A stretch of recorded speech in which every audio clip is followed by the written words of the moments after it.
We haven't had a whole lot of rain in the past month. There's my overflow. It's about 2 inches above water, so it's evaporating quite a lot of water. And here is the pipe that I have going for the pond. And there's a filter down there that I 3D printed and glued into a 2-inch PVC to 3/4 inch threaded NPT pipe. And then there's 3/4 pipe that goes way down there underneath a pipe that goes underneath that path and through the woods, and we're going to follow it in my trusty steed here.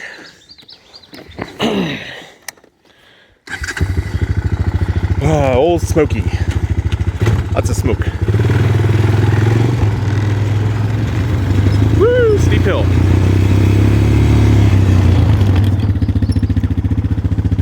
Yep, so there's the pipe.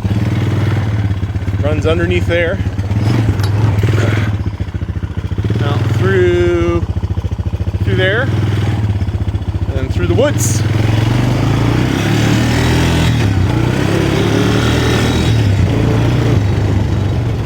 can go through the grass here. Jaggers, wearing shorts. All right, so pick up the pipe there.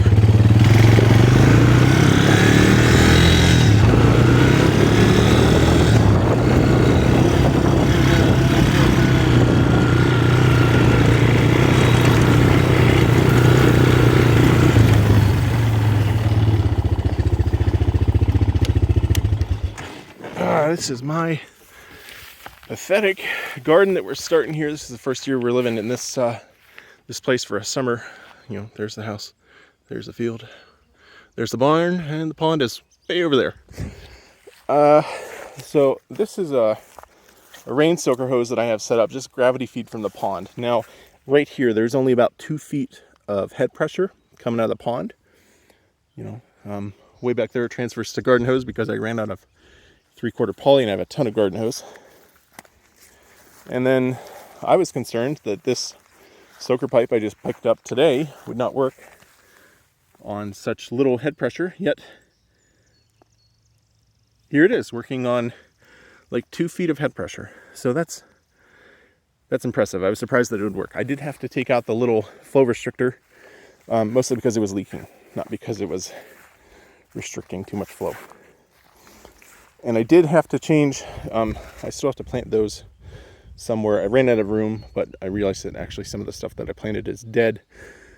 The dirt that I have here is just 50-50 topsoil and mushroom compost. And these are planted, I had started them in the basement in a grow tent. It's actually a 3D printer tent, which is actually a repurposed grow tent to begin with. And these are planted all the way down. So these are 2x8s.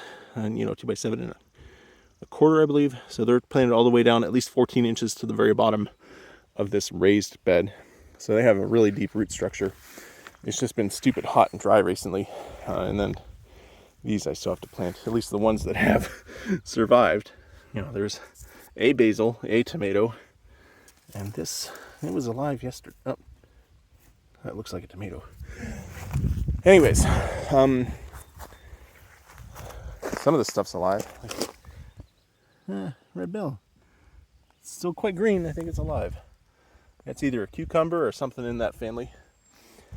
I did have to switch out my automatic gauges. I just don't have a whole lot of time to, I put the kids to bed, and then I'd have to come out here and water everything for a while with a very slow flowing hose. But I have this rain gauge here. Not rain gauge. It's a, sprinkler timer. The other sprinkler timer that I have, also an Orbit, but it doesn't have this big dial and these buttons. It's a little bit more complicated to set up. The valve in it was too restrictive, but the valve in this is not as restrictive. So my measly amount of pressure going into here is able to create enough, flow to keep this happy and saturated. I believe saturated is the correct term, nearly. All right, so that is my gravity-fed automatic automatic pond-fed, automatic pond, gravity fed, raised bed garden watering system. And old Smoky, it needs a new cylinder. So I'm pretty pleased with what I've got going here. Let's just hope that it keeps working. It's finally cooled down. The sun's finally gone down. It's still like 86 degrees out. But, say la vie, or whatever that means. Hasta la vista.